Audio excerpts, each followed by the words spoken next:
Hi there, welcome to kneppyinvests. On April the 12th, I released a video on a company called Element 25. Shock and horror, this company is all about manganese, which is the 25th element on the periodic table. Now, the reason I did a video on Element 25 is simply because they were the first company to release their quarterly report for the March period. So I thought I'd just do a video on this company. I had never looked at this company before. And for those who don't know or didn't watch that video, this company has two projects. They have a manganese mine up and running. They also have this other project in relation to manganese sulphate or HPMSM.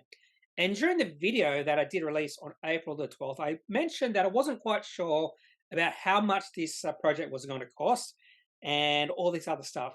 And then lo and behold, on the day that I recorded and released this video, Element 25 released their feasibility study on this HPMSM project. So in this video today, I'm going to have a brief look at this feasibility study. These are the highlights of this particular feasibility study.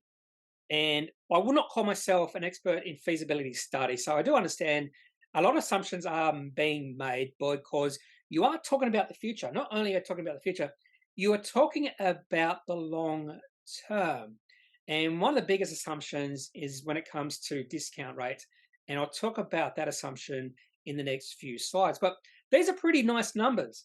And all these numbers are in terms of US dollars. So cash flow on a per annum basis, 155 million US dollars.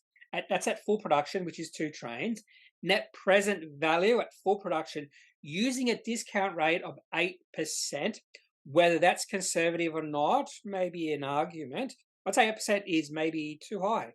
But who knows what's going to happen in the future if interest rates remain higher or get even higher than they are now. But the net present value at 8% discount rate is a pretty high 1.662 billion US dollars. Internal rate of return 29%, again at full production. That's pre-tax, a little bit lower at post-tax. Now, this is a very important point. My main questions in regards to this project was the capital expenditure or the capital they needed to spend to get the project up and running. And that is actually 289 million US dollars for 1 train and additional $187 million required for the 2nd train. Now, I don't know this project all that well. So talking about trains and that sort of thing is a little bit over my head. And production of manganese sulphate, 65,000 tonnes per annum, expanding to 130,000 kilotons per annum with a 2nd train. For those who don't know, manganese sulphate, which is HPMSM, so probably whenever I see HPMSM, I should just say manganese sulphate. So manganese is a little bit different than magnesium. Magnesium is, was it the 12th element on the periodic table? I could be completely wrong with that. And manganese is the 25th. But manganese sulphate is required for the production of precathode active materials used in EV batteries. So probably could understand why some people might be excited about this project. And this facility, I believe it is going to be built in the United States, will position E25 or Element 25 to be the leading US source of manganese sulphate. And they already have offtake and financing agreements in place. So that's actually a good sign moving forward. This is table 1 within the announcement. And the announcement was about 27 pages long. So I'm not going to go through the whole announcement, but this is the first table. And I've already gone through some of this, which were in the highlights. But post-tax, a discount, 8% discount rate is $1.161 billion. So still fairly high. Even the internal rate of return at post-tax is 25%. And probably more important, average annual steady rate EBITDA at full production, 178 million US dollars, and your annual average steady state pre-tax cash flow at full production, 155 million US dollars. So that is substantially higher, not maybe substantially higher, but that is about what the market cap of this company is right now. Now, in regards to feasibility studies, the assumptions you make are very important. And it's not those financial highlights are based solely on these assumptions, but you have to be aware that many of these assumptions are going to be wrong. In particular, the discount rate, 8%. Well, it could be 6% or it could be 10%. And whoever models these or does these feasibility studies takes that into account. And I'll talk about that in the next slide. But these are the important assumptions the financial or the feasibility study people made when they did this study. So inflation rate 2.5%, discount rate 8%, and processing assumptions, production rate 65,000 tons per year, production rate full production 130,000, feed grade 30 to 33%, product grade above 32%, and the manganese sulphate at more than 99.9%.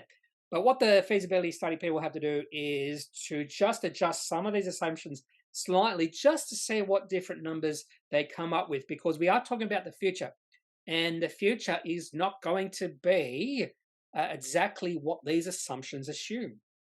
So this is figure 2, the pre-tax NPV sensitivity.